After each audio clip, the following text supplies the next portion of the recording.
नमस्कार दोस्तों। एक समय की बात है, भगवान शिव और माता पार्वती भ्रमण करने के लिए निकलते हैं। तभी भगवान शिव माता पार्वती से पूछते हैं, आप 12 महीने के रास्ते से चलोगी या 6 महीने के रास्ते से? तो पार्वती जी बोली, मैं 12 महीने के रास्ते से चलूंगी। तब शिवजी ने पार्वती जी से कहा कि संसार के लोगों के दुखों को देखकर आप कोई भी हट नहीं करोगी। पार्वती जी मान गई।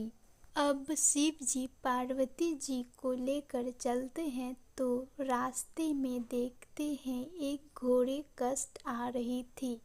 उसके बच्चा होने वाला था और वह दर्द में थी। तो उसकी पीड़ा देखकर पार्वती जी ने पूछा, यह घोड़े क्यों कष्ट आ रही है? तो शिव जी कहते हैं कि माँ बनने वाली है। पार्वती जी बोली कि माँ बनने में इतना कष्ट है तो आप मेरे तो गांठ लगा दो। शिव जी कहते हैं अभी आगे चलो। तभी रास्ते में एक राजा का राज्य आता है। वहाँ दूर दूर तक प्रशांति और उदासी फैली होती है। वह उदासी देखकर पार्वती जी पूछती है, यह सब उदास क्यों है? तभी गांव के सभी लोग कहते हैं, हमारी रानी माँ बनने वाली है और कष्ट में है, इसीलिए हमारे गांव में उदासी है। तब पार्वती जी फिर शिव जी से कहती है कि माँ बनने में इतना कष्ट है तो आप मेरे गांठ लगा दो। वह शिव जी के पीछे पड़ जाती है, पर शिव जी उन्हें यह कहकर आगे बढ़ जाते हैं कि यदि एक बार गांठ लग गई तो दोबारा नहीं खुल सकती है। आप जब वह आगे बढ़ते है तो देखते हैं कि स्थिति में एक गाय कष्ट आ रही थी। उसकी पीड़ा देखकर पार्वती जी बोली, फिर माँ बनने में इतना कष्ट है तो आप मेरे तो गांठ ही लगा दो। पार्वती जी हट करने लगी तो शिव जी ने पार्वती जी के गांठ लगा दी।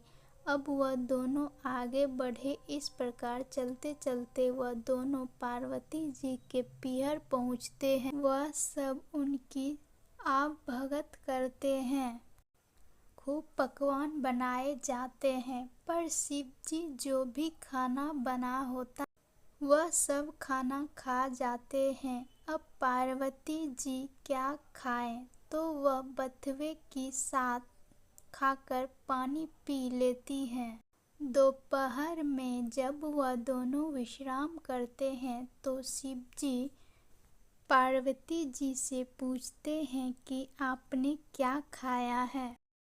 तो पार्वती जी कहती है, जो आपने खाया है वही मैंने भी खाया है। पार्वती जी के सोने की शिव जी उनके पेट की नाभि की ढूंढी खोलकर देखते हैं कि पार्वती जी ने क्या खाया। तो उनके पेट में बथुए का साग और पानी दिखता है। पार्वती जी के जागने के बाद शिव जी ने उनसे कहते हैं, आपने हमसे झूठ बोला था, आपने तो बथुआ और पानी पिया है। तब पार्वती जी उनसे हठ करती है कि आज के बाद कोई भी किसी भी महिला की ढूंढ खोल कर नहीं देखेगा। अर्थात आज के बाद कोई भी किसी भी महिला के पेट में नहीं देख सकेगा, क्योंकि किसी भी महिला के पेट में उसके ससुराल और पीहर की लाज होती है। आप वचन दे तब शिवजी को वचन देना पड़ता है। उसके बाद से अब तक किसी भी ढूंढ नहीं खुलती है। अब वह दोनों वापस कैलाश पर्वत की ओर चल देते हैं। रास्ते में गाय अपने वश को चाटती हुई मिलती है और खूब खुश दिखाई देती है। यह देखकर पार्वती जी शिव जी से अपनी गांठ खोलने को कहती है। तो शिव जी कहते हैं, मैंने आपको पहले ही कहा था कि घाट मत लगवाओ, लेकिन आपने तो जिद पकड़ ली। अब वह दोनों आगे बढ़ते हैं तो राजा के गांव में खूब ढोल नगाड़े बज रहे होते हैं। मिठाइयाँ बांटी जा रही होती हैं, लोग खूब नाच गा रहे होते हैं और खुशियाँ मना रहे होते हैं।